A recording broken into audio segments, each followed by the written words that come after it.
Hello, everyone, and welcome to today's webinar. I'm very excited to welcome you all here. This is a really special event for us here at GIS Planning and FDI Intelligence. We are absolutely thrilled to welcome today three guests. I'm going to introduce them in a moment. So my name is Elisa Sklar. I'm the VP of Marketing for GIS Planning, and I am delighted to welcome our interviewer here today, Peter Spiegel, the U.S. Managing Editor for Financial Times. Hello, Peter. Welcome today. Thank you for having me.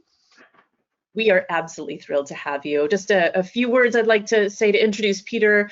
He is the U.S. Managing Editor, as I said, of the Financial Times. He oversees the media group's editorial operations in the U.S. and the Americas from the regional headquarters in New York.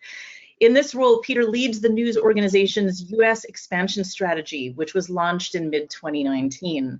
Since Peter took over editorial operations in the U.S., in April 2019, the FT has secured 5 Gerald Loeb Awards, the highest honor in American business journalism.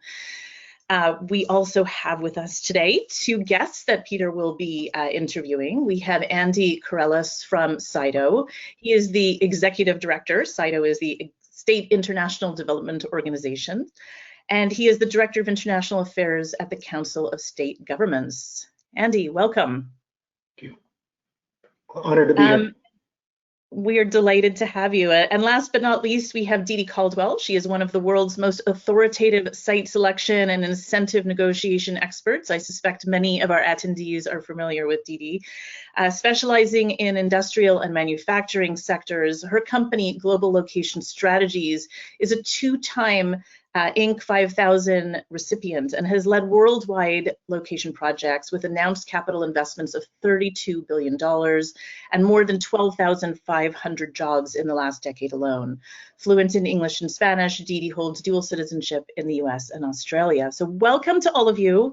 I am going to turn this over to you, Peter, and I will be here in the background if you need me. Thank you very much, Elisa, and thank you for having us and hosting this. Before I get to sort of the substance of our discussion, just want to talk to you a little bit about why the FT is doing this. And as Elisa said, when I got this job about 3 years ago, my marching orders were sort of to expand in the US. And we've been sort of, noodling is the wrong word, but thinking very hard about what the FT can bring to an American readership.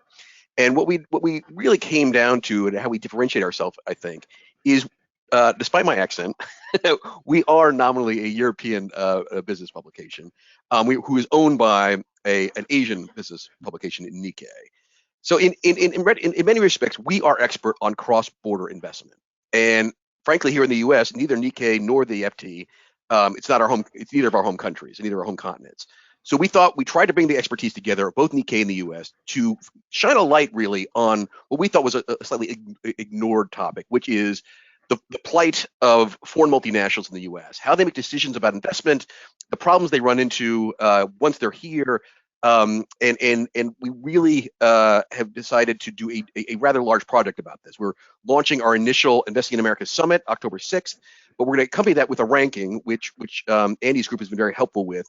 What are the best cities in America for foreign companies? A lot of this, which I hope we will talk about today, with Didi and Andy, has to do with the same thing that domestic companies face. You know, what is the talent pool like? What is the infrastructure like? These kinds of things. But we felt there was special needs for foreign companies, which Andy was very helpful in doing some work on. And we also interviewed vast numbers of foreign companies that have invested in America. So we will have the rankings. We will have a special report coming out that day, and we're having the big summit on October 6th.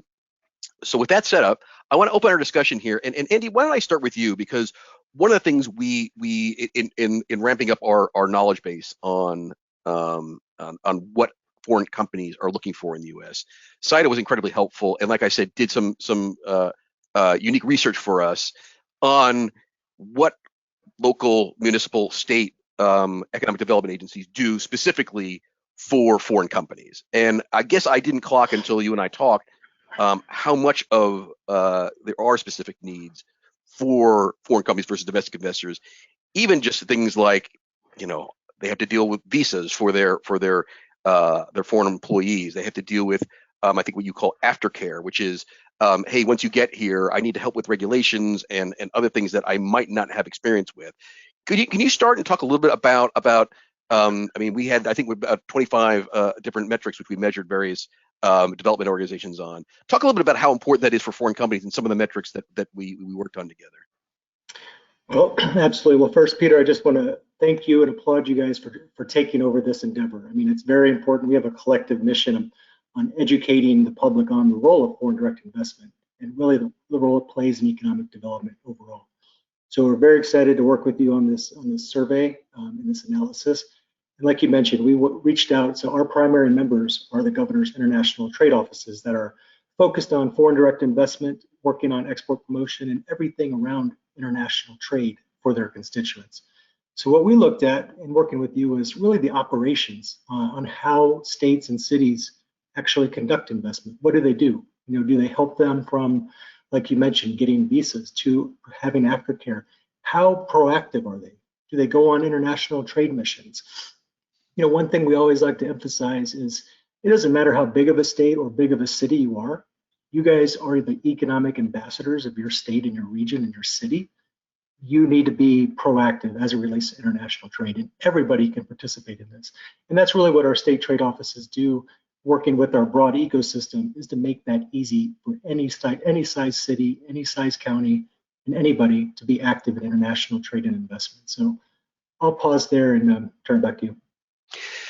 Now, Didi, tell me a little bit about how important that is. When you talk to companies that are looking at investing in the U.S., particularly foreign companies, how much of what they are thinking about is sort of the almost, I don't want to say the baseline, but sort of the you know, looking at the talent pool, looking at universities in the area, looking at infrastructure, obviously taxes and other things that are in place, and how much does an economic development organization, how much of a role do they play? And those relationships, you know, for instance, is it a pure, I put things on a spreadsheet and try to measure up the, again, the percentage of college educated people in this town, or the distance to an international airport, and how much is it actually some of the personal relationships they develop, you know, as Andy says, as with the ambassadors that do make trips overseas? What's the balance in your sense? I think it's really dependent on the project and also on the particular client. So some clients say, I need to invest in the United States, and so I'm going to hire a professional, like a site selection professional, to help me right away. And then it becomes much more about, you know, for their particular project and for their company, what cities or regions have the right mix of characteristics, both cost and quality, that would be right for them. And so the brand ambassadors come a little bit later on, but there are, I would say, the vast majority of the projects, companies already have some kind of a connection with certain locations in the United States, either because those states and communities have been aggressive in identifying potential companies and have made trade missions and visited with them, or because just in their business dealings, they have a customer that might be located in a particular place. Or I even had one client that, a Belgian company, that they asked their friends that lived in DC, you know, if you were going to build a manufacturing plant, where would you do it? And they said Tennessee. Very scientific. It kind of planted the seed, you know. Yeah. So your brand ambassadors are not just your economic development organizations and your government officials. It's also your residents. It's the people that you do business with. It's other businesses. So it's really, you know, it takes a village. Let me ask you, because you mentioned this sort of, you know, maybe historical ties is the wrong word, but a pre-existing relationship always helps. And we're doing two case studies for our special report. One is Hyundai's decision to put their big EV plant in Savannah, Georgia. Mm-hmm. And the other one is Taiwan Semiconductor's decision to put its big microprocessor fab in Phoenix. And both of them were slightly different versions of that. The Georgia, the Savannah piece seemed to be, Georgia's got very good with Korean companies. They had Kia there for a while. I think Samsung has been there for a while. They have a big Korean community in the Atlanta suburbs now. So there was clearly an effort dating back, frankly, I think to the 80s, to set up an office in Seoul and attract Korean companies. So you had almost a predisposition for a Korean company to look at Georgia. The difference, the Phoenix was there was no sort of history of Taiwanese or even East Asian companies in Phoenix for a place to build a chip fab. But there was sort of with Intel and Motorola a history of actually microprocessors in Phoenix. So you had kind of two different histories. I don't know if one is more important than the other when you're talking to foreign companies, but when you say historical ties, which of those do you think is more important, or do they both come into play? I mean, I think it really depends on the process, but in the case of semiconductors, you either need to have enough scale, which certainly TSMC did, but you either need to have enough scale that you can go and pioneer, much like Intel is doing in Columbus. So they don't have a history of microprocessor manufacturing, or you want to slide into an existing cluster. And I think for TSMC, both because it was new to the United States and a new venture for them, it made a lot of sense for them to go to a place where there was already an existing supply chain that they could leverage. Now, these are human beings that are making decisions. And so sometimes I think the cultural aspect is maybe a little overweighted. I'll give you an example, and I don't necessarily think it was overweighted, but we were doing a project for a Chinese company, SimCorp. They make battery separator film for lithium-ion batteries. And we were comparing many different locations, and Ohio was the winning location, even though that wasn't anywhere near on their radar when we started out. But Ohio had just been through other Chinese investments in their state, and they had learned a lot from that. And so they were able to leverage those lessons and really understand better how those cultures are going to clash and how to mitigate some of those risks. And so that was at the end of the day, because the states that were the finalists were neck and neck in terms of cost and quality. So it really came down to, you know, where do you feel the most comfortable that they can help you make this project a reality? And that's true whether it's foreign direct investment or it's domestic. I mean, it's really about the local team, and do they have the experience, the knowledge, the political will to make these things a reality? Andy, can I just you pick up on that topic, because that's clearly something that you advocate for when you're talking to your member organizations. And again, I'm just actually calling up the research we did, which we will not reveal the results until October 6th. But it was one of the things we really probed into. Do you actually, again, as Didi said, these are human beings. Do you show up? Do you have overseas offices? Does your state delegation actually try to make those connections and reach out to them? In your view, how important are those interpersonal things, or at the end of the day, do you find that the companies make decisions less on that and more on, did I get a tax incentive package? Do I have the infrastructure? How do those two things balance that? Yeah, I mean, those aspects are extremely important. And I was going to tag along to what Didi mentioned was, we have a lot of foreign companies and embassies that come on, we do webinars and presentations with them. We all ask them, why did you decide to go to X city or X state? And if we ask 10 of them would give us a different answer. Okay. So a lot of that factors on, really the market conditions, and you never know. And that's why we advocate to really have a proactive strategy, be prepared, understand everything from global protocols on how to host a delegation, how to reach out to them, how to have a forward-looking plan so they can have those conversations about why my city or state is important and why you should be here. A lot of times it's not necessarily the tax or the infrastructure. It might be a personality or a relationship. So you have to take that all of the above approach and really be prepared to have individual conversations on an ad hoc basis. I know you don't want to favor any one of your members over any others, but I wonder if there's any examples you can cite either in the last year or two or pre-pandemic, it might be easier, where you were like, okay, this was a really good effort. It may not even immediately led to an investment, but they're getting the diplomacy right. They're showing up in these countries that are looking for overseas investment. Are there one or two examples you can cite that might be helpful to the audience here? Yeah, you're absolutely right. We love all of our members with equal relations. I'd say a lot of it is around resources. When you look at our survey, you'll see the resources of a state can vary from 15 plus full-time employees to 1. So I think a lot of that success depends on what they have committed towards executing that. One of the larger ones is a public-private partnership called Jobs Ohio. I mean, they have a robust operation that focus specifically on FDI. I would look to them as an example. Also would like to compliment the state of Virginia. In the past couple of years, they developed a comprehensive economic development strategy that really encompasses all of international trade and FDI together, bringing together the intra-agencies of the state so they have a real comprehensive plan. I think when you can piece those components together on how like even broadband expansion and education and all of that really play a role into international engagement in FDI, that was a great endeavor, and we always like to highlight that example for other states to have a comprehensive plan. Didi, one of the things we're trying to focus on journalistically as part of this project we're working on is specific issues that have raised hurdles, frankly, for FDI. And then two or three things that would sometimes come up that we've been looking at. One is particularly for companies that are looking for M&A activity, if they want to acquire a U.S. target, the merger approval process for foreign companies through what's called CFIUS, the Committee for Foreign Investment in the U.S. This used to be, I remember when I was first based in Washington, kind of a small, slightly obscure committee based in the Treasury Department that would sort of pass through most of them.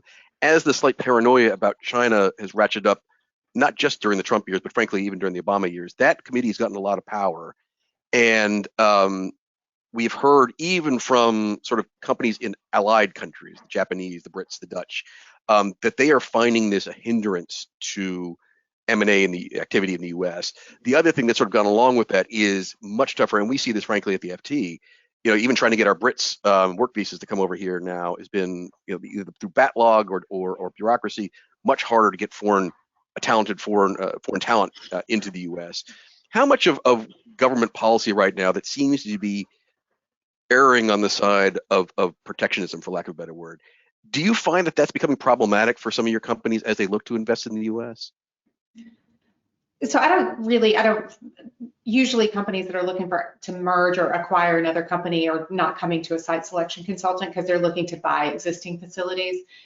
Typically speaking, I can personally say that it's very, very difficult to get work permits for non-US citizens that really have great talent, and we would be an amazing addition to our U.S. economy, and especially in such a labor market that we're in right now. I feel like we ought to be allowing a lot more merit-based immigration on a timely manner. Where I have seen it is that particularly this anti-Chinese sentiment, that was one of the things that Jobs Ohio did not have and was very welcoming to SimCorp, and that was one of the things that made a big difference. You know, there have been other states, Tennessee in particular has said that they will not offer discretionary incentives to Chinese companies. Texas has some legislation that we had to go to the Attorney General to get a ruling on that said that companies from Russia, Iran, and China could not have control of or access to critical infrastructure, which they defined as broadband, water, and electricity. And you know, when you're trying to connect through a substation to get 50, 100 megawatts worth of power, you definitely have access to the infrastructure. So we wanted to make sure that that was not going to be a hindrance to our clients being able to operate. So I think some of this is definitely misguided. You know, in some ways it makes our lives easier as site selection consultants, because if we have a Chinese client, we're probably not going to look at Tennessee because we're not going to be able to get fair treatment. But it's a little bit unfortunate because I think that there is a lot of interest from very legitimate Chinese companies that are not state-owned enterprises that could be a great addition, create excellent jobs, and help us in the supply chain, particularly when it comes to batteries and semiconductors and all of those things that we're really trying to build out in this country. Andy, can I ask you that's sort of the same question, but from obviously from your side, that as your member states and regions go abroad to compete for foreign investment, whether that's becoming a hindrance or a difficulty for them as they compete with other countries, frankly. So, I mean, I think in talking to a lot of foreign companies in the U.S., I always ask them, why are you here? And they're always like, well, it's the biggest economy, most dynamic economy in the world. We have to be in the U.S. if we want to be a global player. So I think that seems to be still the overriding narrative is, you know, if you are a proper multinational who wants to play on a global scale, you have to be in the U.S. And yet you do pick up anecdotal data points that, gosh, if I'm looking to build something, a manufacturing plant or something like that, the U.S. is becoming much more difficult, and the hurdles to foreign investment in the U.S. is becoming much more difficult. Maybe I'll look somewhere else in the world. Do your member organizations find themselves running into not only domestic competition from other states and other cities, but is it getting tougher with the competitors from foreign countries who are competing for the same investment dollar? Yeah, no, absolutely. And, I'll echo that, the U.S. is the best place to invest and should be, for years ahead. So that's first and foremost. The numbers really, prove itself on that. But yeah, I mean, there's, you're seeing different countries that have a robust trade promotion, budget and operation. They come with a whole of government approach, and, they might have a 20-person delegation at different events that we might have a 2-person. So I think a lot of states, when we look at our resources at the federal level and what they provide, sometimes it's very minimal compared to the aggressiveness of other countries around. And that's really why we work very closely with all of our trade ecosystem, is what we call it. Make sure that it's a village that Didi mentioned. Everybody comes together, working with the Department of Commerce and Select USA to see how do we make this most efficient so we can be competitive as well. So I would say it's a work in progress, but we have a great partnership with our federal agencies, and states are being proactive as they can. I mean, this may be outside. I'm sorry, go ahead, Didi. I didn't interrupt. A counterpoint to that. I do agree that there are countries out there that put a lot more effort and more resources towards it. I mean, the economic development infrastructure in the United States is more at the state and local level than it is at the federal level. So many of those states are filling that gap with overseas offices. They make trade missions. Lots of proactive overreach. But I'm actually seeing the opposite right now in terms of, where is it most attractive? From a regulatory standpoint, we may think that things are difficult in the United States, but they're really, relative to many, many other countries, they are less regulated, easier to set up a business. And particularly with what's going on right now in Europe due to the energy crisis. I mean, I was just on the phone with a colleague this morning, and he was saying that some of their clients are trying to figure out whether they can even afford to continue production because energy prices are so high. Yikes. And that this winter, they may have to cease production. And do they have capacity somewhere else in the world that they can continue to meet the market demand, which, much of Europe, and Germany in particular, is primarily an export model. So they're not making things in Germany for their own market. They're generally exporting their products. So what I have seen, I joke that I spent the first 10 or 15 years moving companies out of the United States, and I've spent the last 10 or 15 moving them back in. I mean, I just see, it's amazing how much industrial activity there is right now, both because the U.S. economy is strong, energy is cheaper here than it is anywhere else in the world and more reliable, and the regulatory environment is pretty low. So, it makes a lot of sense for companies to invest here. I think that the challenge is that we need to step up as states and communities and the federal government to make sure that we have the sites, the infrastructure, and the workforce to be able to meet the demand. Because right now we're not constricted on growth because there's not enough demand. I'm concerned much more about the supply of those things and being able to support that growth. Didi, let me just stick with you because I just want to encourage everyone to enter in their questions into the go-to thing there. There is an actual question though I wanted to get to right now because it's on this very topic and was almost exactly what you just said, which is, are we also finding that the U.S. is not the only one who's instituting Buy America stuff, but actually protectionism is something that's become a bit global that other foreign countries have become difficult to invest in too. And when you look at the options available, the U.S. by comparison is perhaps less protectionist than some of these other countries that are now building up walls themselves. Was there a question there? That's basically the question. Are foreign countries becoming, protectionist as well, and is that also changing the landscape? I don't know. I just got back from Georgia, the Republic of Georgia, not the state, and they are completely open for investment, and they have streamlined their regulations down to almost nothing, where it's almost unbelievable how easy it is to do business there. And I think that that's what they have to do. I mean, they're a really small country that is bordered by Russia and the Black Sea and Turkey. It's a very dangerous neighborhood. So they have to make things as simple as possible in order to be competitive. Where I have seen protectionism, and it has gone unabated for a long time or unanswered, is, for example, with China, with their dumping policies, with subsidized energy prices, which makes them artificially more competitive. And, you know, for a long time, the United States and other countries accepted that because we were, you know, pushing globalization. But now that both politically and socially, the tide has kind of turned. So we are definitely moving into a period of more protectionism, more nationalism.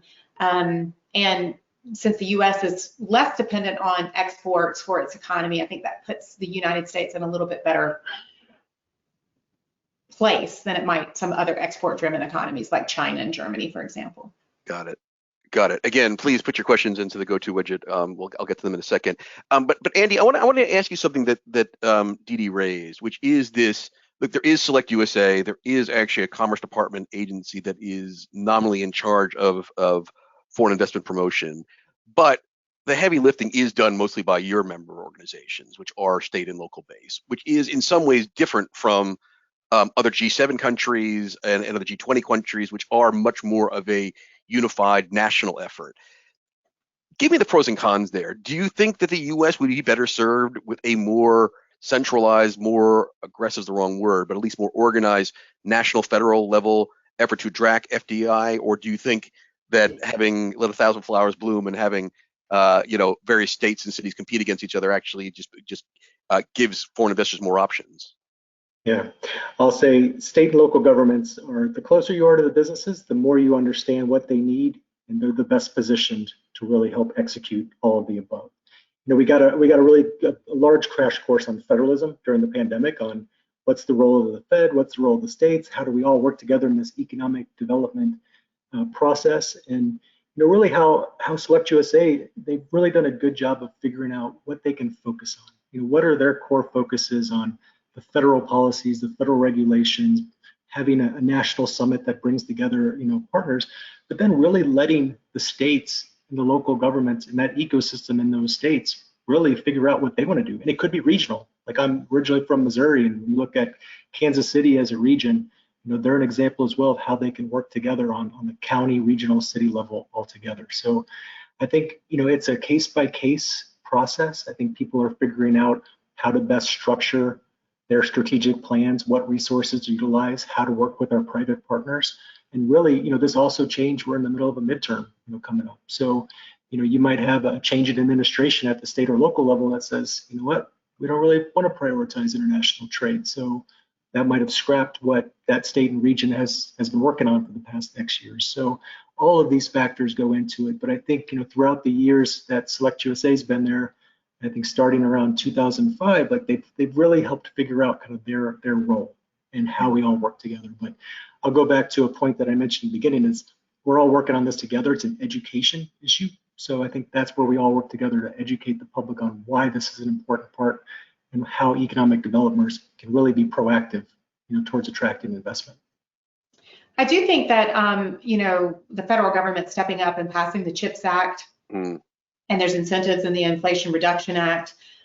You know, when we decide that there's something that is of national importance, like bringing semiconductors back to our stores so that we aren't so exposed to these supply chain issues, I mean, I applaud the federal government for recognizing that that is absolutely critical to our growth and providing incentives for these companies to make investments that are in the tens of billions of dollars. I mean, it takes a long time to get a return on investment for a big project like that. And it just wouldn't be feasible without some incentive from the federal government. So we can decide that we're going to continue to be dependent on Taiwan, Korea, Japan, and China for our chips, or we can provide some of these incentives at the federal level to bring that back to the US and then let the chips fall where they may, no pun intended. No pun intended, yeah. You know, in terms of the states, let the states battle it out. Well, having been raised in Phoenix, Arizona, I'm very enthusiastic about Phoenix as a location there. Didi, let me ask you sort of a little bit of the elephant in the room here, which is, for lack of a better word, political polarization in the U.S. And I bring this up because we've seen domestic U.S. companies struggle with this. I mean, the big one that we've been following at the FT is obviously Disney in Florida, where they ran afoul of Ron DeSantis and some of his policies there on LGBT issues. But we've also seen, you know, companies in Texas, Citi, Uber, some of the other ones who operate in Texas or are based in Texas, having to come up with workarounds for their female employees because of rollback of abortion rights and whatnot. It's just interesting to look at where a lot of the big manufacturing investments for foreign companies have been, and they have been largely in that Sun Belt, right? It has been Toyota set up their U.S. headquarters outside of Dallas, and I mentioned the Hyundai deal in Georgia, and obviously the other big German auto manufacturers are in South Carolina and Alabama.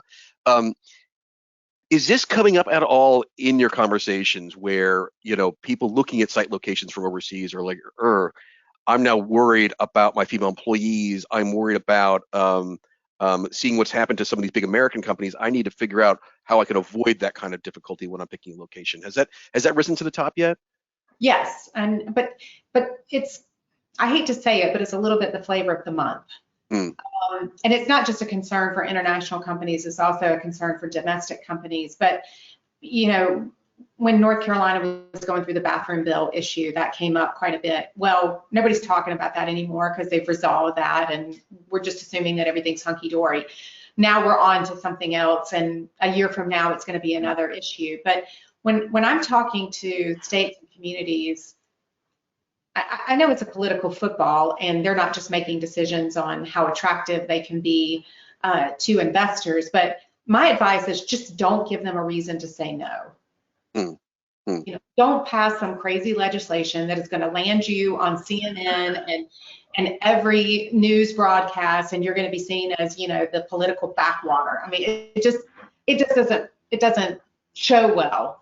And companies are very, very concerned, particularly in the tech fields and in places where they can have more remote workers. I think that they're more sensitive to that. I mean, when it comes to manufacturing operations, you know, the red states are the ones that tend to have the cheapest labor, the cheapest electricity, the most land. So it's almost impossible to avoid all of those issues if you're a big manufacturer. But you just don't want to be the one that ends up in the news the week before the company's making the decision. Yes, thank you for the timing. Andy, I know it's a little bit tough one for you because your organizations, your membership organizations have to be nonpartisan and you know, work with both Democrat and Republican governors and mayors and that kind of thing. But I wonder if there's anything you can say about advice you give to them on this issue and as Didi brings up, because we haven't seen any of the EDOs really do this, but I have seen, for instance, was it the Indiana Chamber of Commerce, the Indianapolis Chamber of Commerce? You know, they've come out and with rather strong statements about legislation being contemplated in the state legislature on abortion rights in particular. Don't do this. This is bad for investment in our state. This is bad for investment in our city. Is that coming up in discussions that you have with the EDOs, and is there any advice that you can offer given how sensitive the politics is in some of these areas? Yeah, that happens. You know, a lot of our EDOs are having conversations, you know, specifically with, you know, and that's part of their communication with their legislature and their state and their cabinet members, is really just helping to understand and communicate, you know, what factors, you know, foreign investors are looking for. So when those come up, you know, it's a combination of communicating to the legislatures.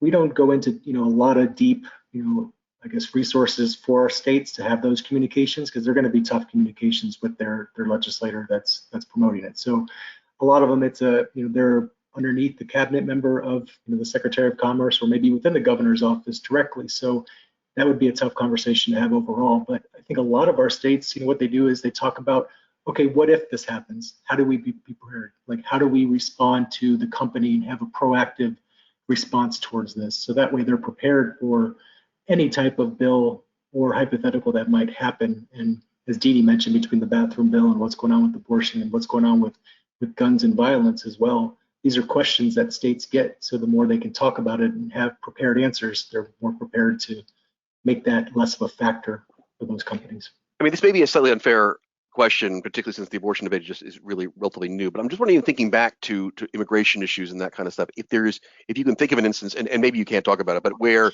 you know, even just on an informational basis, hey, look, if this legislation is passed or not repealed or something along those lines, this will be the economic consequences, where an EDO or Secretary of Commerce, actually a local, you know, a state Secretary of Commerce, has impacted that discussion in a pro-business kind of way. I mean, I personally am thinking a little bit about Arizona again, since I'm from there, where a lot of the relatively shall we say, hardline immigration laws, where the state had passed laws where you can sort of stop people in the street and look at papers and stuff like that, really kind of undermined the state's pro-business reputation. And we saw, with some success, that being rolled back because of activism within the business community. Can you think of any other examples, or is that a little bit tough for you, given your nonpartisan position there? Yeah, I was going to put a teaser out there for the Invest in America Summit. I think this would be a great question to pose for some of the audience and the businesses that are there, for those examples. But I don't know. I'll maybe, Didi, if you have any examples on that one. But I mean, Didi, sort of same question that way. If you could talk maybe even on the corporate side, you have a client who's willing to put in X, rather large investment in city Y or state X, but hey, do you realize that they're looking at another state, and if you move on this legislation or you don't repeal on a pick your topic, is it immigration, is it gun violence, you could lose this. Have you found that that's been helpful at all in moving the local opinion and political opinion on these kinds of things? I find that they don't listen to me very much.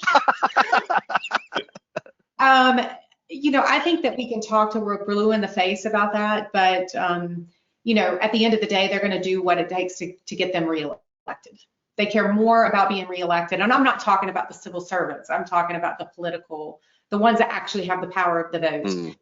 They care a lot more about being reelected than they do about whether or not, ABC company is going to choose to come to South Carolina instead of North Carolina because of the bathroom bill. Or, I remember even working a project in South Carolina back in the late 90s when the Confederate flag was still flying over the State House. And that was an issue, that we had to deal with. And not all clients will eliminate location for something like that, but some will. And I think that's one of the hard things to quantify what the economic impact is because you're not in those boardrooms. You don't know how many RFIs you don't get because you were automatically eliminated because of this issue.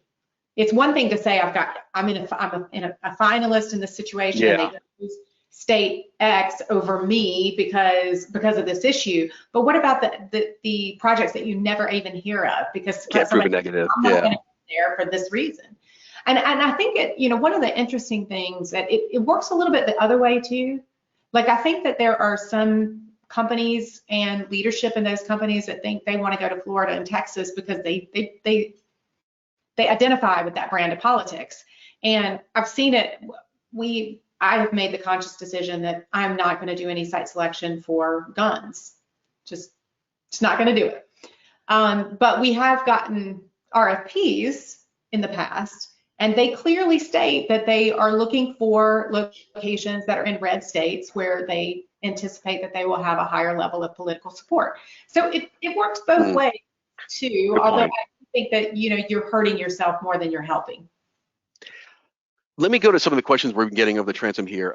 One of the Investing in America Summit is more aimed at big multinationals, and they're looking at site selection in the U.S. But this question sounds a bit more about small and medium-sized companies that might be looking to invest in the U.S. And this gets back to your point, Didi, about decisions are based on they're humans, and they make decisions based on many different things, and it could just be a buddy in D.C. who recommends Tennessee. But one of the questions here is, even just as basic as websites, what kind of information, if you get a foreign company just happens to go online and is looking at various locations, locales, websites, is there specific advice that you would give to some of these EDOs about what kind of information they should be having on the websites? So if a medium small company in, I don't know, pick your poison, Frankfurt, Germany, decides to call up your website, ooh, gosh, this is the kind of information I need. Is there any sort of good guidance? And then Andy, I might come back to you with the same question since that's some of the stuff you work on as well. Well, I think that the website should be informational. They should be aspirational. And I do think that having, different languages for your website, just make sure that they're translated very, very well. Having a good site and building database that is up to date, please, up to date. Not a lot of words, lots of infographics, sell your story. And there's other ways that just than a website to do that with like GIS stories and things like that. But and then one of the most important things is if they want to get in contact with you, do not make it a form. Yeah. Give them a telephone number, give them a picture of someone that they can call, give them an email address, because I mean, I'm annoyed by that. I cannot stand that. That's one of the things that I need. Like if my client is interested in, you know, a certain place in Iowa, I want to go to that community's website, and I want to be able to see exactly who I'm supposed to call. So, you know, those are kind of the tips. And I think from a state standpoint, I really love VEDP's Virginia Economic Development Partnerships website. It is informational, it is aspirational, and it just makes me want to go to Virginia. I used to live there, so but your point about the fill in the form here, I mean, even just as a customer service thing, you feel those things just go into a void. You have no idea whether they're actually on the receiving end of this thing. It's a really interesting point. Andy, to you on that same issue, are there things you advise your clients, your membership organizations? Because again, what's been very helpful with SIDO is there are a panoply of EDOs, many of which focus almost solely on domestic investment, because obviously the U.S. inward investment is in many ways the biggest driver of growth within the U.S. But particularly for EDOs that want to attract foreign investment, are there sort of boxes that people need to tick for just a very basic informational website that you recommend? Yeah, well, I'll echo Didi's comments, and Didi, I'll tell Virginia you gave them a good shout out for their website. I will say on our survey, step one is, you know, having a website. So when we surveyed everybody, you know, 90% of them actually do have a website focused on investment and trade. So that's a first step, is making sure that it's a priority. Again, with the languages, you know, we advocate as well just to look at those gaps. You know, put yourself in the small to medium sized companies perspective. The large companies, they understand, they can navigate, they might have a field office around the world or can hire site selectors, but that small and medium that's looking to invest, they might not have that. So, you know, look at the resources between the federal, you know, between Select USA at the federal level, between your state, and try to bridge what's missing. You know, make it as easy as possible, so that way it's a one-stop shop as much as possible. And just being that, you know, at the state level, really being that liaison for that. So it's, you know, it's a lot of effort to keep refreshing. You know, there's a lot of changes throughout this, so it's a full-time job, but definitely echo what Didi said regarding like the graphics and the information and the customer service response. That is very important. Follow up is something that we always echo and emphasize with all of our EDOs. Didi, can I ask this the same question but in a slightly different way, which is, you know, as Andy said, if you're a big multinational, not that this is easy, but you have staffs that can you know, work with people, company organizations like yours for site selection and go on the ground. But I gotta imagine if you were a small and medium-sized company abroad, I mean, having been an expat for most of the last 10 years, I mean, even to try to figure out how to get my kid in school was complicated in Belgium. When you have your first sort of blush with some of these small to medium-sized companies, what is the thing that they say to you the most that confuses them about the U.S.? I mean, what makes it the job for a small to medium-sized company so hard? What are the first hurdles that you experience when they're coming your direction? Well, I think one of the first things is just their lack of familiarity with the geography. You know, I mean, if I asked you to tell me, you know, everything you knew about Austria, you know, what could you tell me? You know, and it's similar with non-U.S. folks trying to look at the U.S. I mean, they know New York, Los Angeles, and the Dallas Cowboys, and the place that is probably the best for them is someplace they've never even heard of. But how do they find that place? You know, and by accident, a lot of times, you know, a lot of times they'll restrict their search to something that is, you know, if they're in Europe, they want to look in the Eastern time zone or Central at the furthest, so they get more overlap in the day. They can also fly directly from their home country to this location with minimal stops. You know, I think they look at rankings a lot, which I think that rankings serve their purpose, but many times they're not specific enough to say, for this particular type of business, these are the best locations. We've spent the last several years developing software platforms that small to medium-sized businesses can use to basically take the science of site selection into their own hands. So we have LASSO, which is a request for information software where they can issue their request for information and collect that from the different communities, and then we have Site Shepherd, which is analytical tools to evaluate those locations, or you can buy standard or bespoke reports that are the output from Site Shepherd. So there are some ways that they can do that, but I just don't, many times they don't know that those technologies or those resources even exist. So they're relying on, you know, maybe they reach out to their own Chamber of Commerce that's located in the United States. So the German American Chamber of Commerce might be a really good idea, a really good example of where that's the first place they start. And there was a statistic, it's not true anymore, but around, you know, 15, 20 years ago, something like 80% of all Chinese foreign direct investment in the United States was within 200 miles of Houston. And the only reason for that was that Houston had a Chinese consulate that was extremely strong. And so the Chinese companies were just, you know, they had the relationship with the consulate in Houston. And what do you know? They ended up as close to there as they could be. So it's, a lot of times it's just by happenstance.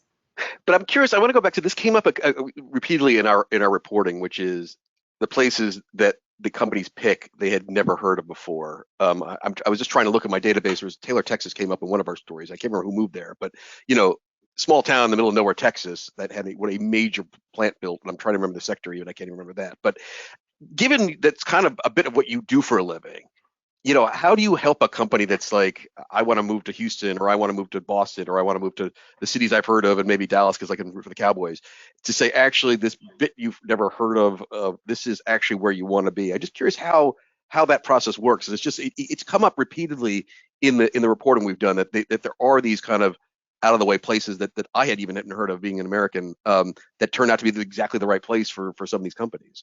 Yeah. Well, I mean, first of all, let me say that there's one caveat, which is I can lead my client to water, but I cannot make him think.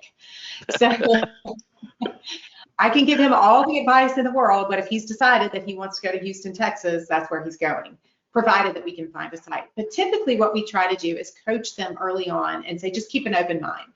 We need to cast a really wide net so that we can make sure that we find a site or a building that is adequate for you, make sure that you find the workforce that is adequate for you, make sure that you find the most competitive cost structure. And if you decided that you want to go to Houston, that's fine. Let's make sure that we test that, because the larger the project, the higher the stakes. I mean, you know, if you're going to invest 10 million, 100 million, $1 billion, how much money are you willing to spend and how much time are you willing to take in order to validate that that's actually the right decision? I mean, these are generational investments, even for small and medium-sized businesses. This may be their only foreign operation. So there's a tremendous amount riding on it. So spending a little bit of money, you know, an ounce of prevention is worth a pound of cure. So if you just spend a little bit more time and money making sure that you select the right location, you can save yourself time, you can save yourself money, and ultimately you might be able to save the business altogether.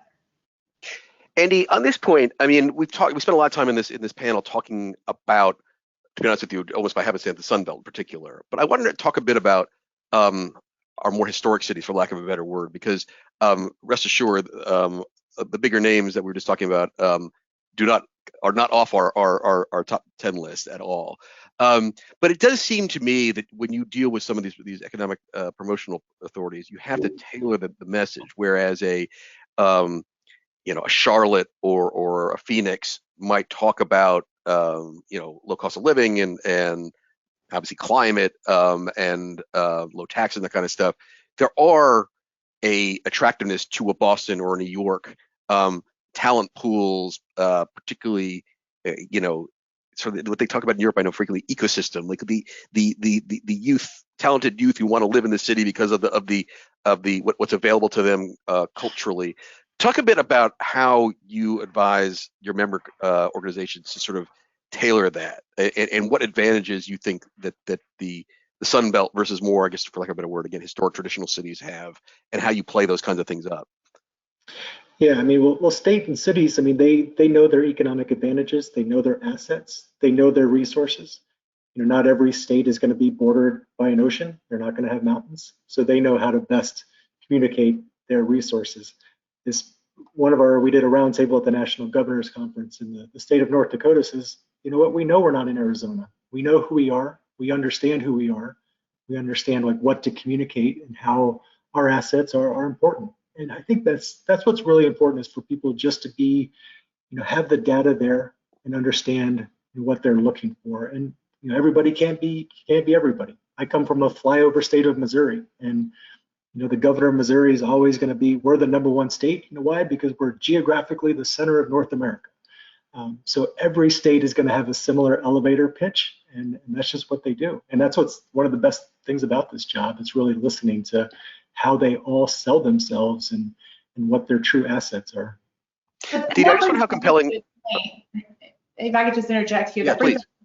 Point, because I was in Missouri and they were saying, we were meeting with some of the legislators and they were saying, well, I feel like, they think that we're backwater and this is where Deliverance was filmed. And I was like, well, as someone who comes from the state where Deliverance was filmed, I can guarantee you that people don't look at Missouri like that.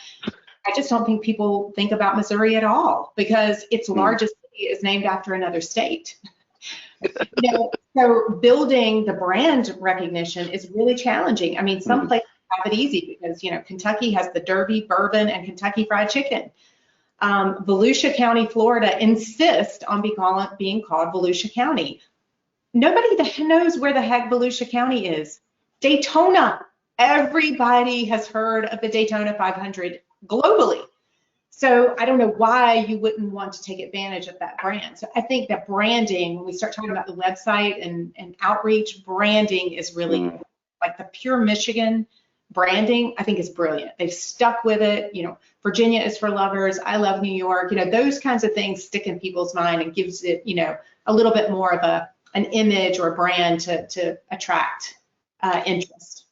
But Didi, can I just to play on with that, because again, one of the things that comes up a lot in our reporting, the big name or big dollar value investments have tended to be the ones I just talked about: microchips in Phoenix, EV in Georgia. They tend to be Sunbelt.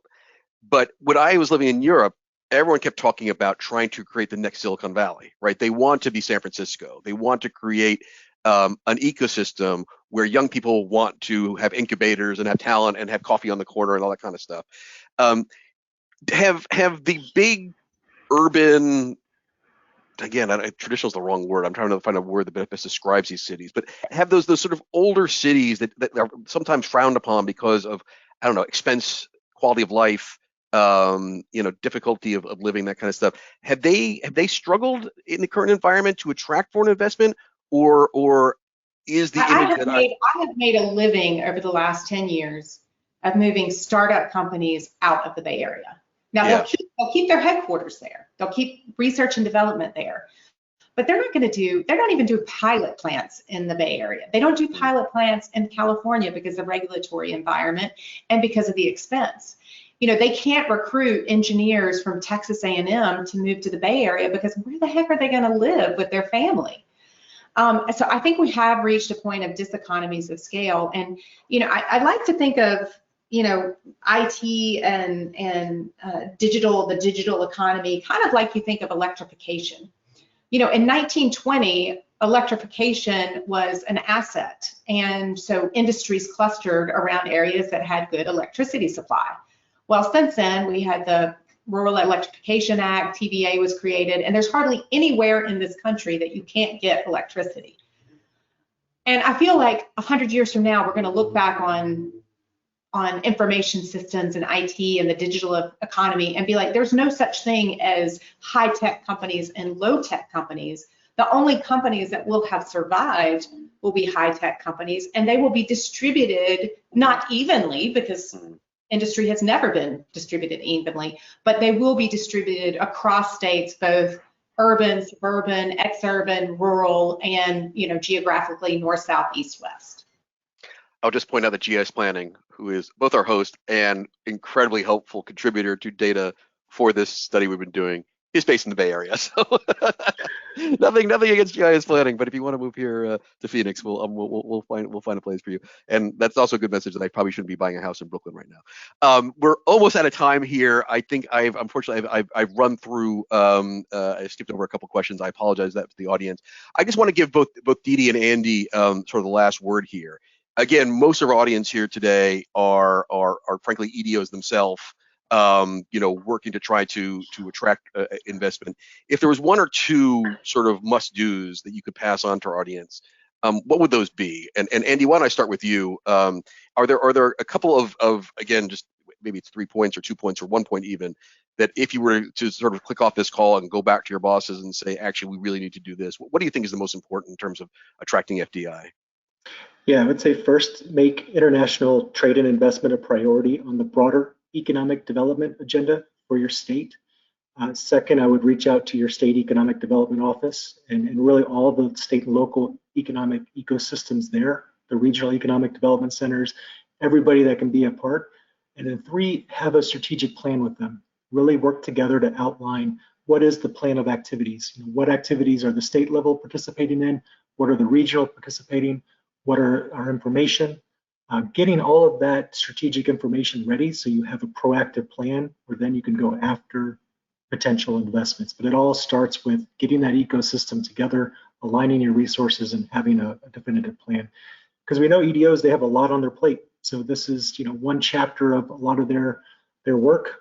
So it's better to be coordinated with all of your state and local resources. Thanks, Andy. Didi, same question thrown at you. Are there 1 or 2 or 3 things that are top of your head that I think you're advising? Is absolutely the first place you have to start. There's no doubt. I think that what Andy said, those are the first places to start. I mean, you have to be true to yourself. You have to know really what you're good at, and then develop your strategic plan around that, get your resources together. But once you know what you're good at, then you need to have product.